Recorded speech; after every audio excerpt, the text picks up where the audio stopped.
What impact would 12 people have, say, on the world's population, on what they believe about something like a global pandemic, something like COVID-19? What damage would 12 people do?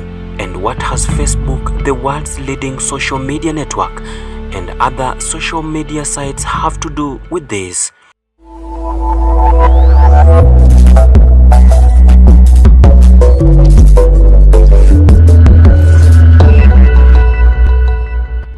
A research conducted by Center for Countering Digital Hate established that 12 social media accounts are responsible for most of the misinformation regarding the COVID-19 vaccine doing round on Facebook, Instagram, and Twitter.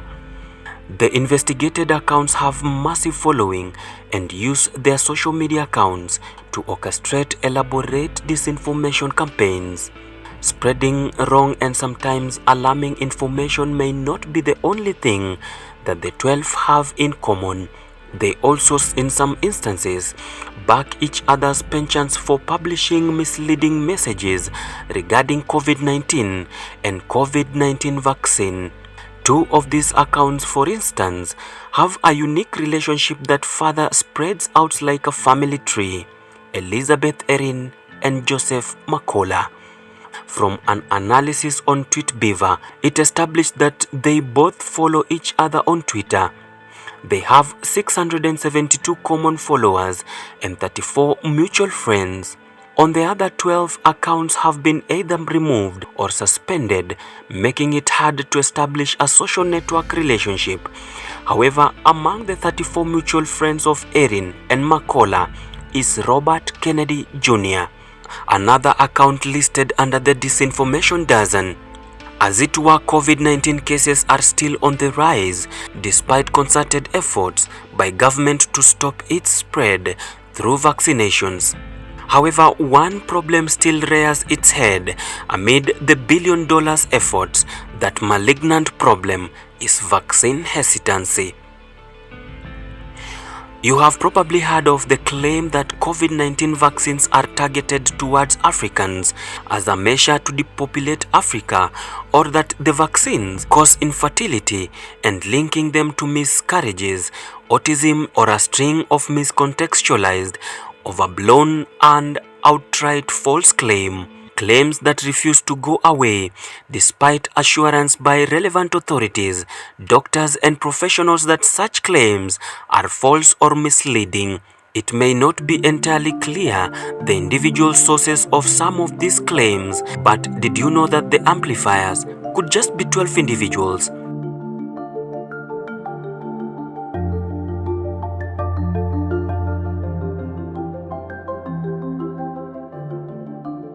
Did you know that you could be putting your life at risk based on baseless margins of information shared from accounts of 12 people whose agenda may not even be known? According to the report by CCDH, these 12 people account up to 65% of anti-vaccine content on social media and 73% of anti-vaccine content on Facebook.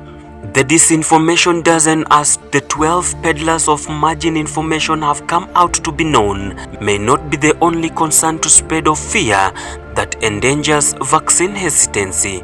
The cancer of misinformation spreads, trickling to their proponents all over the world, their online followers, and to innocent consumers of social media content who end up believing such information without clue.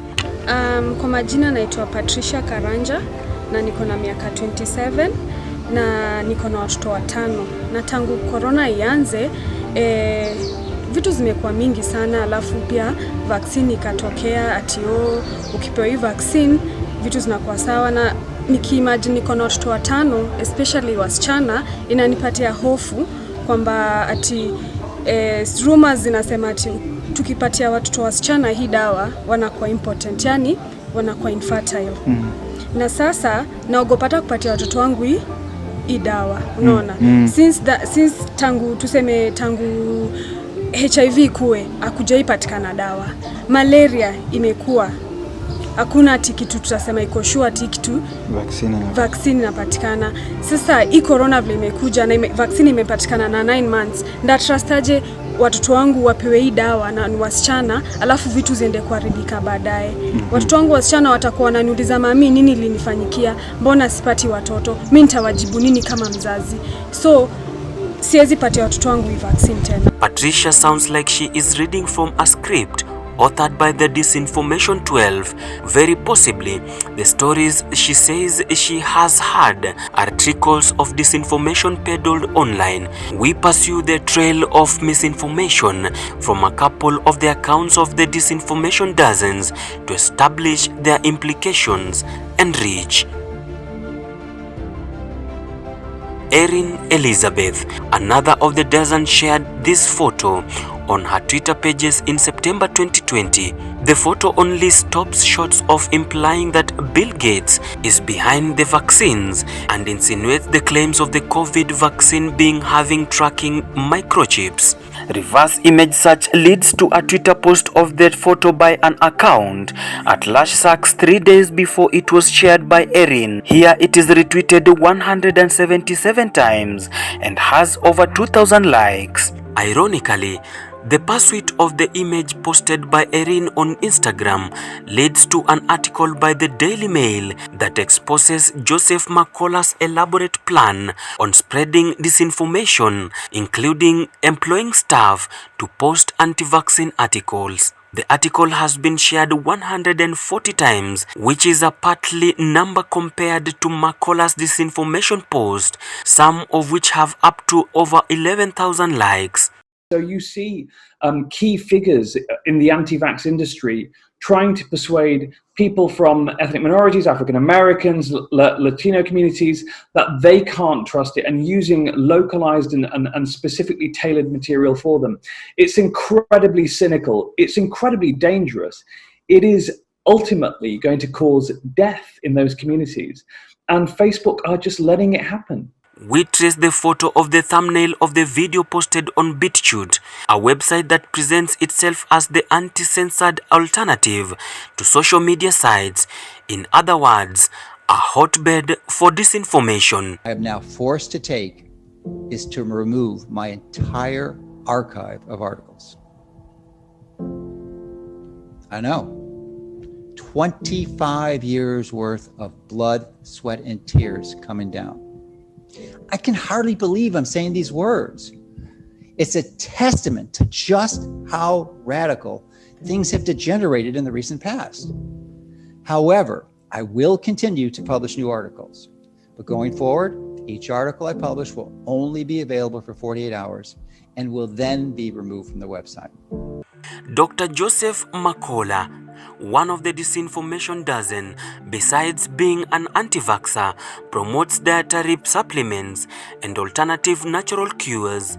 Another of the 12, Islam Riza, also has posted making claims of the vaccine causing infertility in women, and in one tweet claims he recovered from COVID-19 within 24 hours by following a special dietary regimen. People's growing beliefs is in natural interventions against COVID-19, such as herbal concoctions, as well as unwarranted fear of becoming infertile is among the billows that fans the fire that is vaccine hesitancy. Kwa majina naitwa Caroline Akinyi, mimi ni mkaji wa Kisumu hapa.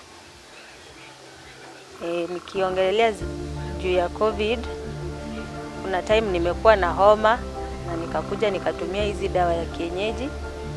So kama kuna chanjo ya COVID ikiletwa ni sawa tu, lakini kwa mimi kwa upande wangu nachemshanga hizi dawa ya kienyeji ya mwarobaini na kunywa na napata niko tu sawa. Mwarobaini nimetumia almost karibu miaka 3 hivi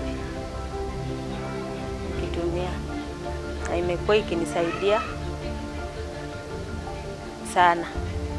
Watu natumia na familia wenye naishi nao, imetusaidia sana. Imekuwa ikiniponya sababu though sijaenda hospitali kutafuta matibabu ingine, sababu nikichemsha hivi wakikunywa inatusaidia, tunakuwa tunarudi tunakuwa tu sawa. Kwa sababu upande wangu siwezi enda kwa sababu hiyo 40 nikitumia inanisaidia kwa watu wengine wanaweza enda watumie. Mimi kwa upande wangu niko sawa sana na hiyo madawa ya kienyeji. Imenisaidia sana.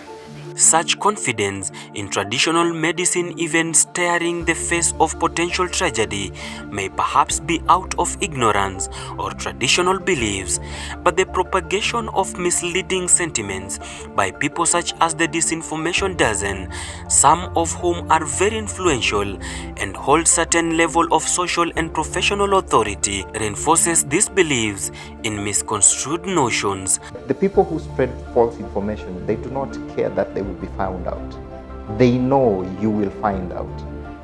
What they bank on is that by the time you will find out, it will be out there, like, yes. So for them, speed matters, yes, and how juicy it is. They have to tag onto your emotions, make you very sad, make you very panicked, anxious, or make you very angry, so that you just share. They amplify messages that undermine the efforts to contain the pandemic, making a bad situation worse. The worst part is that people tend to believe more easily information coming from influential figures. Most of the disinformation content shared on social media sites by the Disinformation dozen has been deleted. Yes, sometimes they entice you. Click here.